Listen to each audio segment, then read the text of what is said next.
Martin Luther King was the Nelson Mandela of America.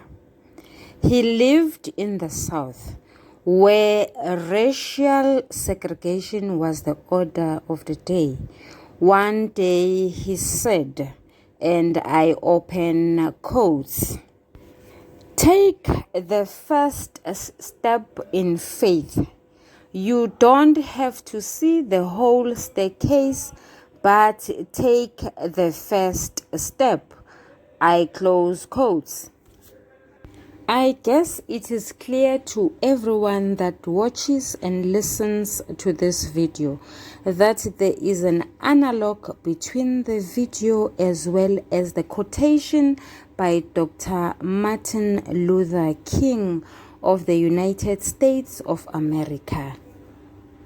What is key from the quotation is that we are being motivated to hold on and to have a tenacity of a cat. Ake ngiphinde ngibuyele olimini lwethu lwesiZulu. Angibingelele, sanibonani balingani mabhungu namatshitshi. Igama lami nginguSpooky N isiZulu. Sidingida umbhalo wobuciko webanga le-11 obizwa ngokuthiwa Inzima lendlela. Umbhali wayo nguNjabulo P. Madlala. Lo mbhalo unamakhasi 153. Sizoqalisa ngokubheka ikhasi le-17 lapho kukhona khona abalingiswa noma abadlali. Lifundeka ngalolu hlobo. Ingxenye yesibili, indaba ewumdlalo, abalingiswa. Umqapheli yinsizwa esencane enamaphupho, okuthe ngokufa kukayise uQhilikaGasa yasalelwa umsebenzi wokuqapha amabhizinisi ashiywe nguyise. Ukhosi unkosikazi kamqapheli oziphilela impilo ehlanzekile nenokuthobeka. U-Ayanda yingane kamqapheli nokhosi. uLindelwa yintombazana esiza kwaGasa ibuye iqaphe no-Ayanda.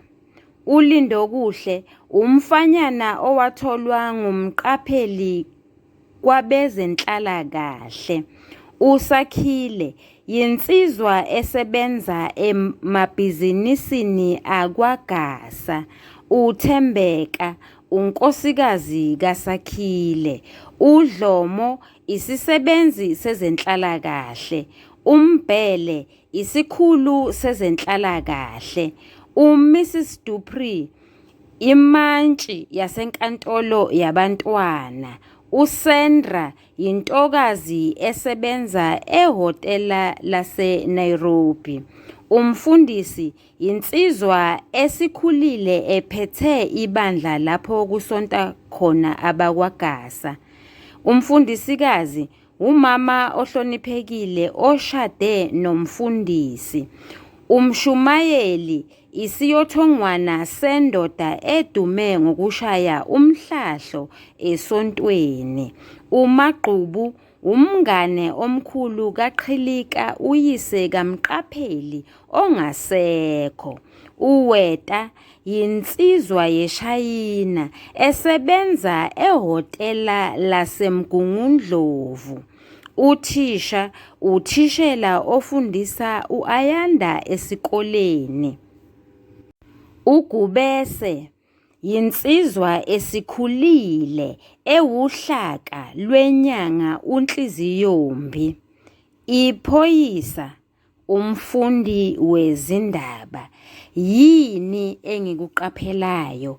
Ngiqaphela ukuthi lapha kulombhalo wobuciko kunabalingiswa abangenawo amagama okuyilaba abalandelayo abakhona kulo lona leli khasi.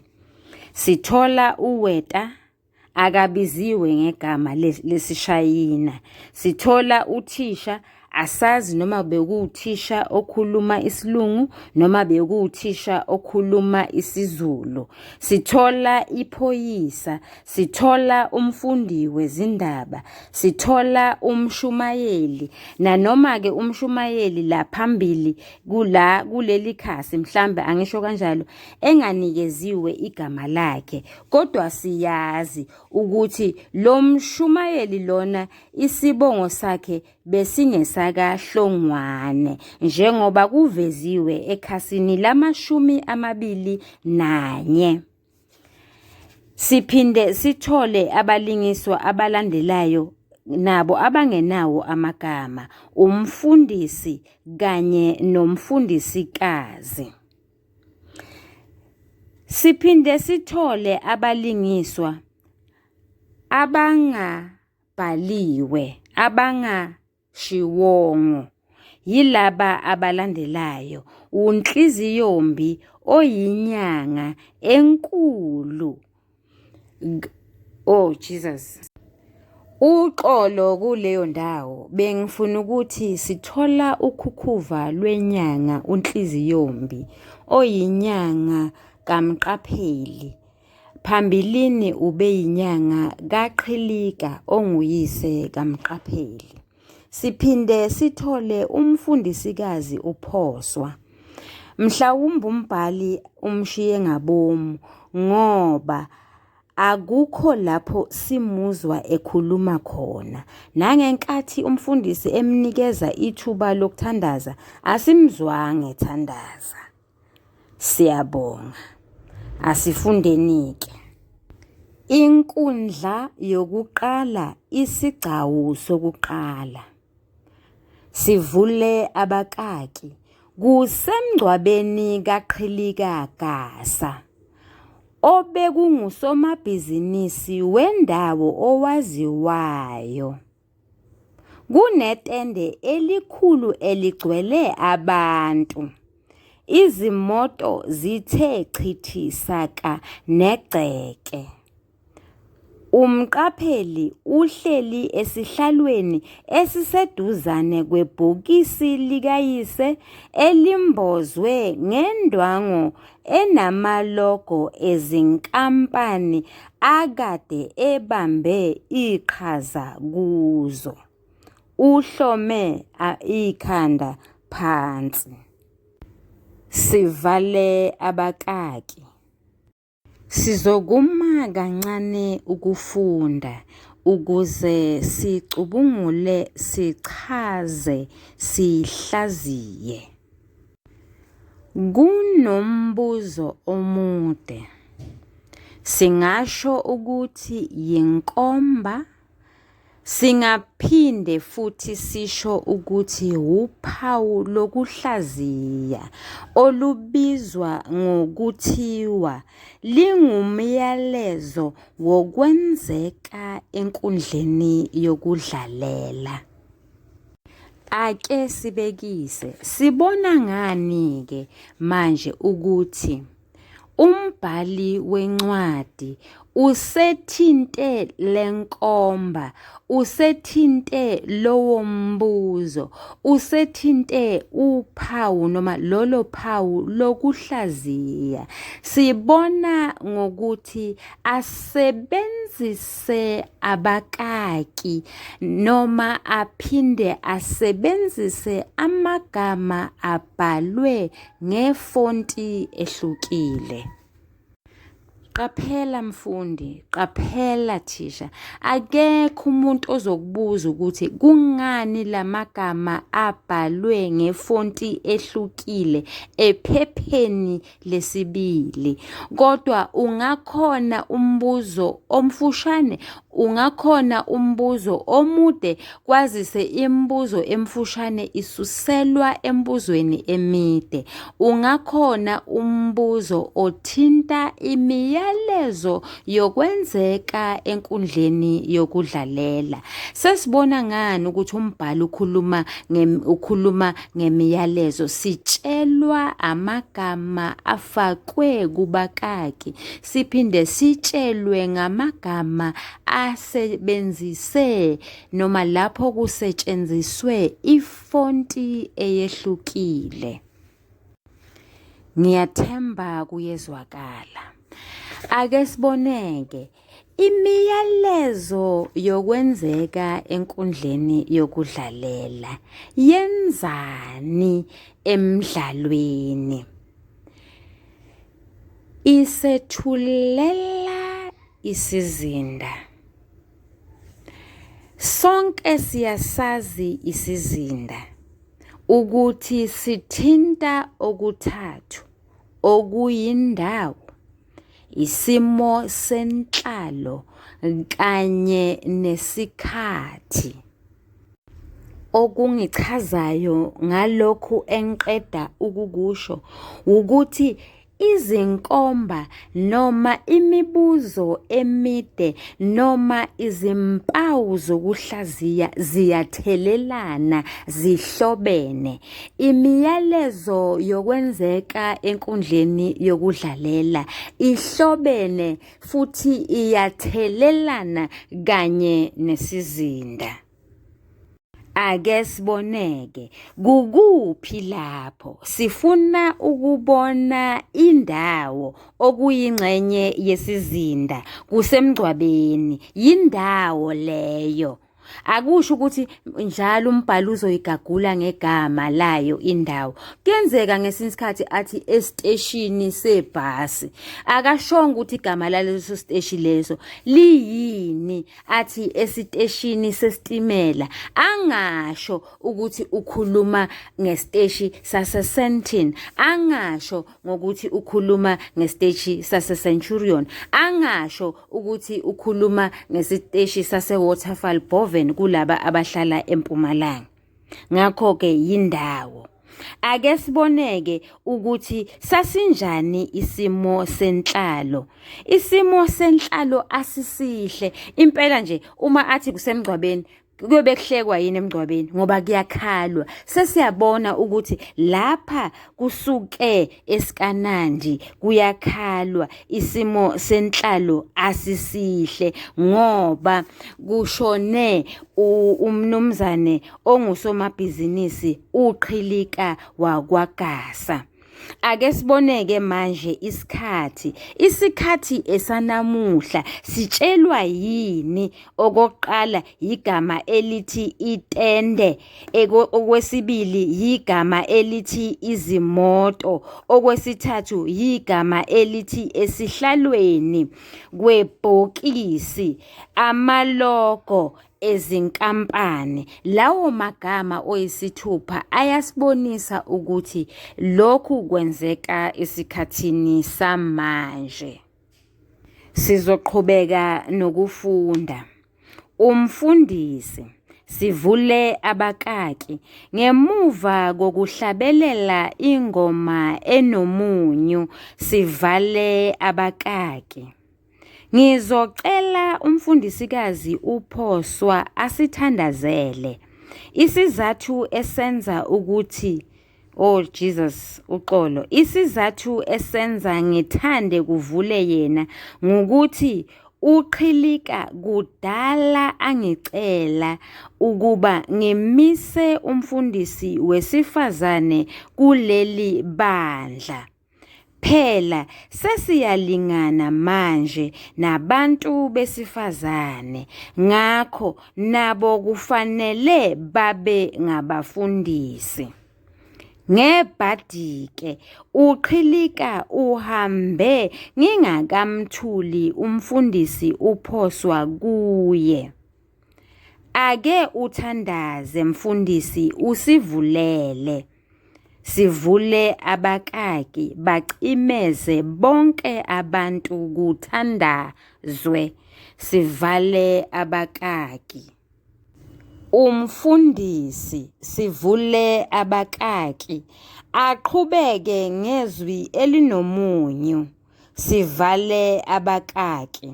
Siyabonga mfundisikazi uPhoswa, sivule abakaki, aphenduke abheke umqapheli, sivale abakaki. Ungabe usakhala ndodana. Indoda kayikhali. Obabamkhulu babethi akwehlanga lungehli. Lokhu kusho ukuthi okwenzeka lapha ekhaya kwaGasa sekuke kwenzeka nakweminye imizi. Kodwa mina ngithi bese kufike isikhathi. Ngikusho lokho ngokuvunyelwa yizwi leNkosi. Sivule abakaki, ahluleke ukuzibamba umfundisi asikhihle. Kodwa abuye asheshe azibambe, sivale abakaki. Akusafanele sikhale ndodana, ngiyaxolisa. Ngukuthi sengicabanga zonke izinto uQhilika asenzele zona. Ake ubheke nje. Kuyimanje silungiselela ukuvula ngokusemthethweni iTabernacle asakhele lona ngezikhwepha zakhe. Ubese ethembisa nokuthi sivule abakaki, kube khona omunye wabashumayeli osukumayo. Asukume maqede aphulule ubhebhenene lwentshebe yakhe, kube sengathi akasazi ukuthi usukumelani. Sivale abakaki. Iyangiphazamisa ke le ndoda.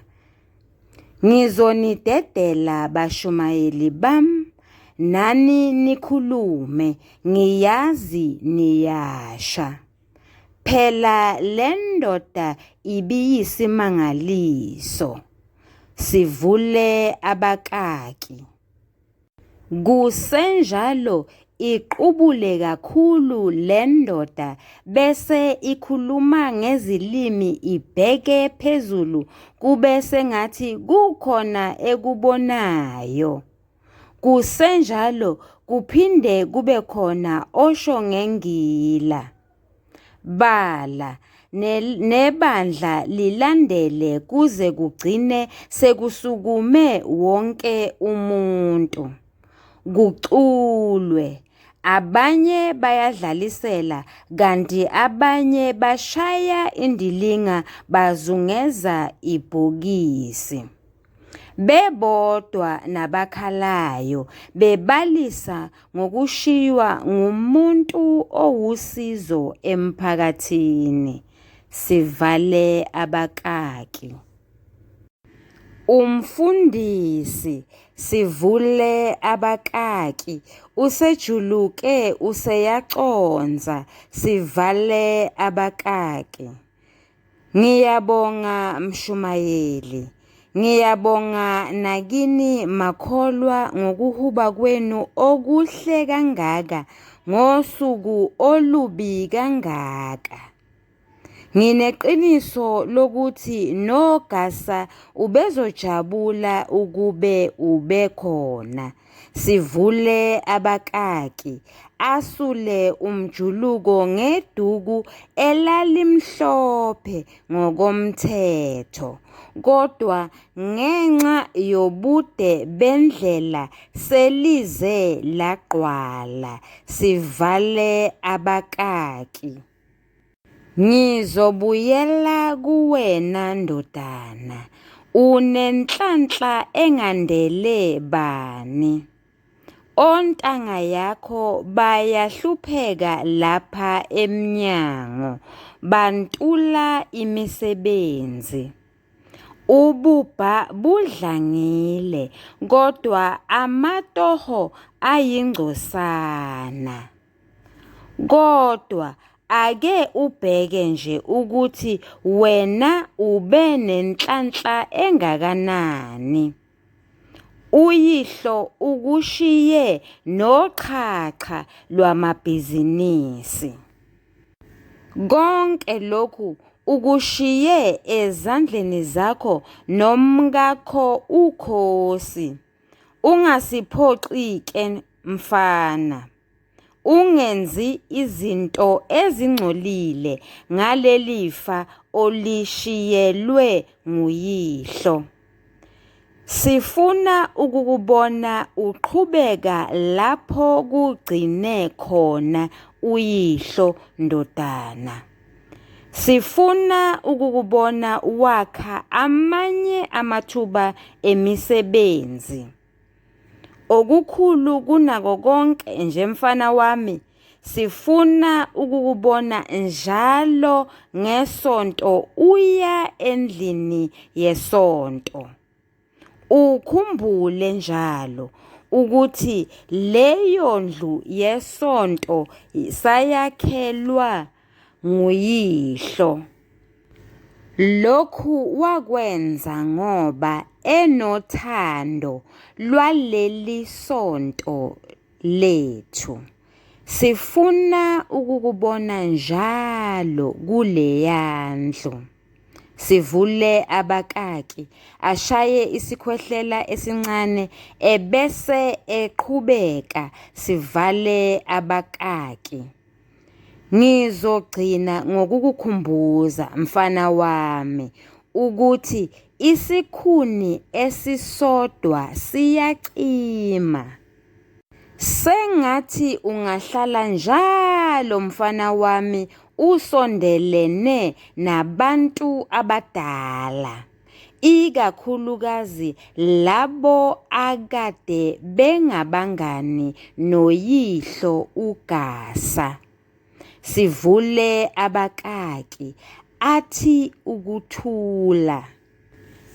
Abengule emakhanda ngamehlokazi akhe amakhulu bonke abantu abasendlini. Sivale abakaki. Okokugcina nokubaluleke kakhulu mfana wami engizokutshela kona kunye. Sivule abakaki aqolozele umqapheli othe ne endodaneni yakhe uAyanda. Sivale abakaki. Ukhulile manje ndodana. Unendodana eneminyaka eyisishiyagalolunye manje. Ngiyazi ukuthi uyithanda ngenhliziyo yakho yonke. Iyigazi lakho. Noyihlo uqhilika ubeyithanda kakhulu lengane. Khumbula ke mfana wami, indlela uyihlo akukhulisa ngayo uze ube ngaka. Ungabe sewuhluleka wena ukukhulisa ingane yakho. Sikhona singomakhelwane. Sifuna ukuyibona ikhula lengane ize ibe yindoda njengawe. Lamabhizinisi kayihlo ngelinye ilanga ayosala ezandleni zakhe umzukulu lona. Kodwa lokho kuyokwenzeka kuphela uma wena umqeqeshe kahle umfana wakho ngalendlela uyihlo akuqeqeshe ngayo. Ungasiphoxi-ke mfana wami. Sivule abakaki.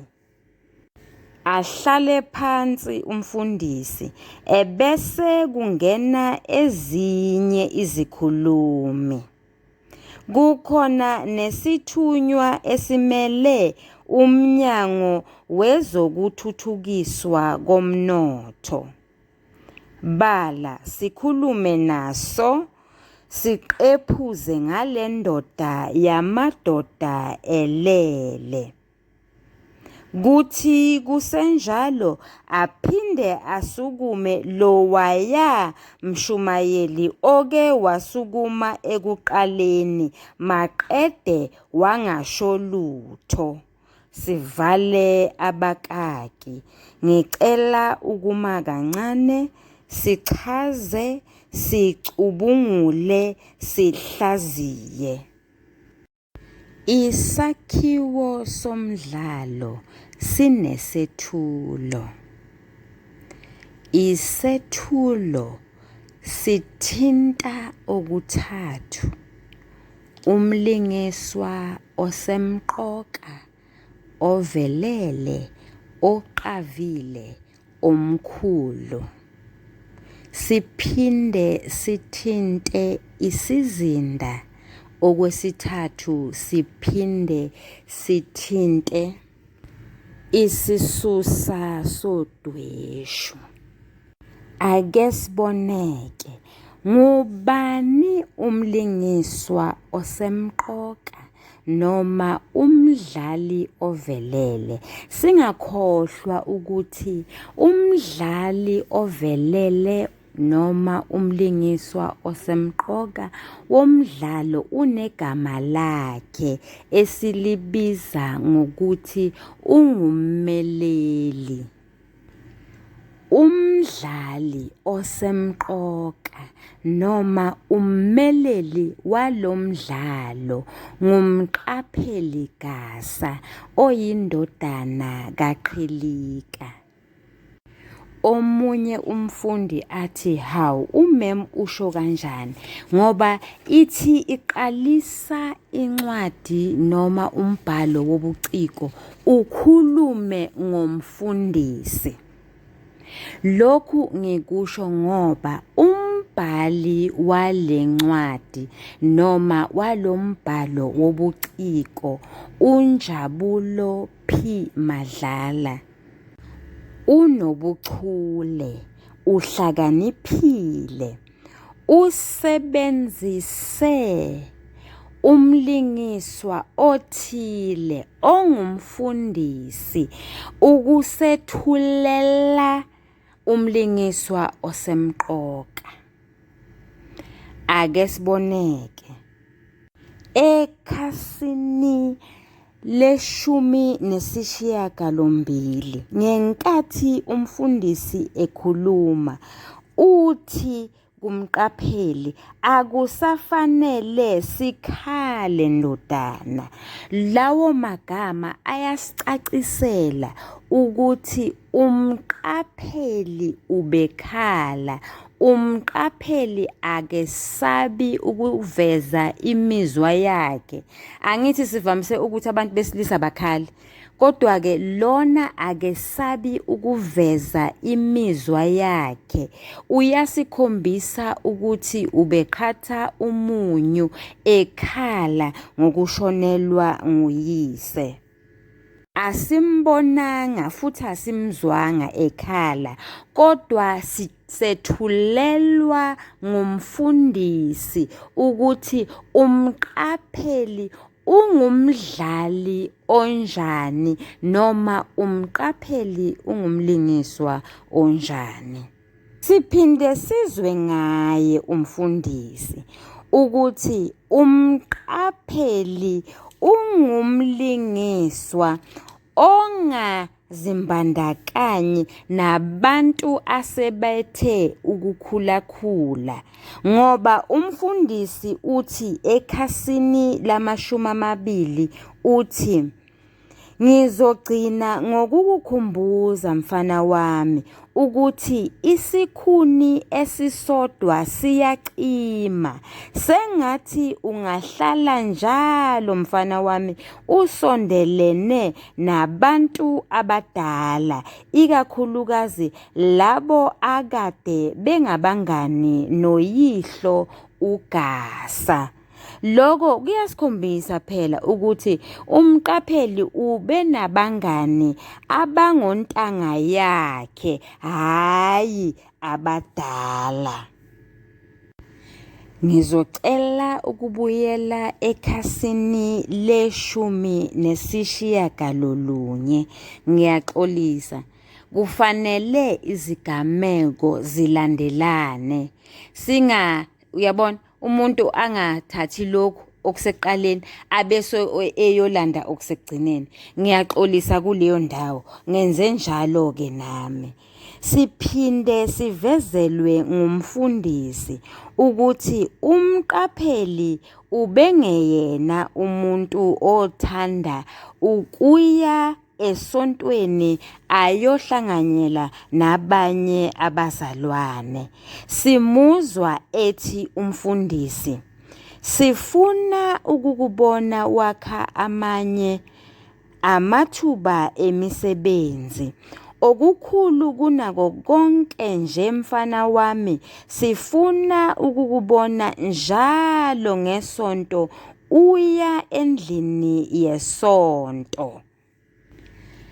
Uma sifinqa sibona umfundisi esivezela ukuthi umqapheli ungummeleli onjani noma ungumdlali onjani, usivezela ukuthathu.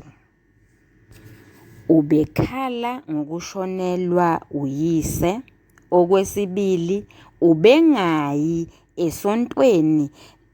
Okwesithathu, ubengazimbandakanyi nabantu abadala, ikakhulukazi labo bebesondelene noyise uQhilika.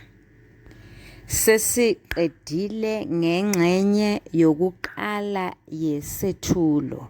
Sesizobheka ingxenye yesibili okuyisizinda. Sixoxile ngaso kancane ngenkathi sikhuluma ngemiyalezo yokwenzeka enkundleni yokudlalela. Ukuphindaphinda nje sesingasho ukuthi lapha kusemngcwabeni. Siphinde sithi futhi lapha kuyakhalwa, isimo senhlalo asisihle. Singaphinda futhi sithi lapha noma lo mdlalo wenzeka esikhathini samanje. Kunabafundisikazi njengomfundisikazi uPhoswa, kunamathebenakele okuchaza ukuthi loku yisonto elikhulu, kunabantu abanamabhizinisi futhi kunabantu abakhanda amathuba okusebenza ukuze abanye abantu basebenze. Ake sithathe okwesithathu okuyisisusa sodweshu. Kulamakhasi amathathu esiqeda kuwafunda, asisibonanga isisusa sodweshu, okuchaza ukuthi sizoqhubeka nokufunda ngelinye ilanga size sifike kusona. Ake sithasisele. Kunenkomba etholakala emidlalweni kuphela ebizwa ngokuthiwa isivinini. Isivinini salomdlalo siyanensa.